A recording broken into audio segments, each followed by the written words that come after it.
Postimi I radhës është kjo. E lexova një ajet kuranor për fjalën e parë që njeriu e thot kur futet në xhenet. E ajo është falënderimi takon Allahut që largoi brengat nga ne. Pastaj dietari e shpjegon duke thënë se për sa është në dunjë njeriu është plot me brenga nga më të ndryshmet. Brengat, gajlet, problemet. Dynjaja, të ngajt mas dynjas. Të ngajt mas dynjas. E shumë mirë I kishte shkruajt. Qëra. Kur ti në xhenet rahat. Po vjen shumë keq që nuk e kum shkruajt autorin. Shumë keq më vjen. Se shumë thanje madhështore, dhe komenti madhështor se thanja është Allah. Po komenti madhështor, edhe kur nalesh edhe analizon psa gajle I ke pas shembull në të kaluamën, ndaj dert, ndaj problem që duka dog, rjeta ran, edhe ke te kalu. Po, e ke te kalu. Unë për shembull për vetin një periudhë patamet pa punë. Edhe lypsha punën ashtu. Një televizion tha, jo s'mujna, një televizion nuk më dashti për qëndrimet e mia politike. Sipas llogarisë tyne I padëshirueshëm për ata. S'prishune.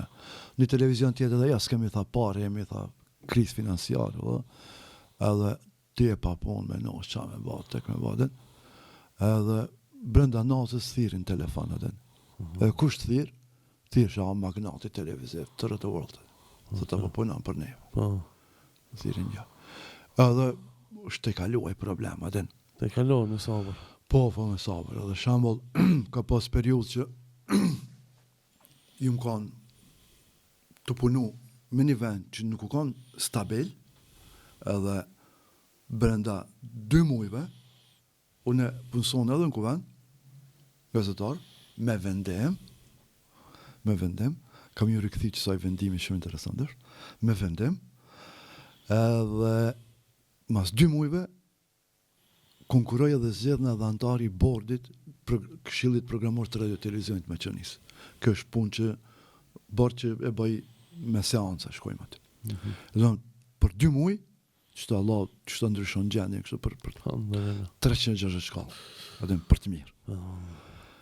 Edhe, po këthejnë atë kjo puna e vendimit, 2015, kur u themelu Anadolu, agjensia turke e lajmeve, Anadolu Agence, merr një ofertë.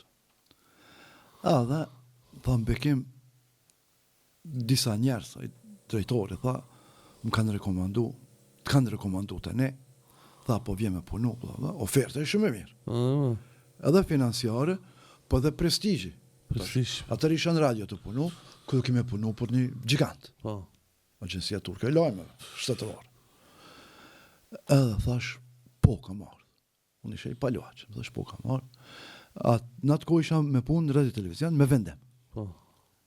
Edhe e lash vendimin, prisha vendimin, edhe disa komente këmë pas për njerëzve, pse bekim për shkon, mos shko, këtu ma pak pare, ama jemi vendim, je I sigurt. Thësha, po mirë be njerëz, po këtu e kam vendin e sigurt, punën e sigurt, ama jetën kush më garanton. A je sigurt që mas një vjetë e keme konë gjallë? E du më thonë që kjo puna me vendim, përveç që I bën njerëzit dembela, ku mbarë vendimin, edhe rahatona, e ki një farë zonet komforti që aty me 400 euro rok, 500 euro rok, zonet komforti, nuk des për buk, ama përparim zero. Përparim zero. Edhe, du më thonë, e lem vendimin, mos e këtu I sigurt, po jetën kush po të garanton? A do t'jem gjallë mas një vjetë? Jo mas një vjetë, mas një javë. Edhe në sot I shojmë njerëz I gjallë, nesër gjënose shkojmë. Ama shkon me vendim. Ama këtë punën e vendimit e bojnë ma shumë, vrapojnë mas vendimit do njerëz që nuk kanë vetë besim. Nuk janë, do më thonë ata nuk e llogaritin veten që janë konkurrent të rregun e punës. Ti, nëse je ki vetë besim, beson në aftësi tua, po, ti thu, po, okej, nesëm më largojmë këto pi pune, unë gjoj pun tjetër. Apo? Shumë vërtet.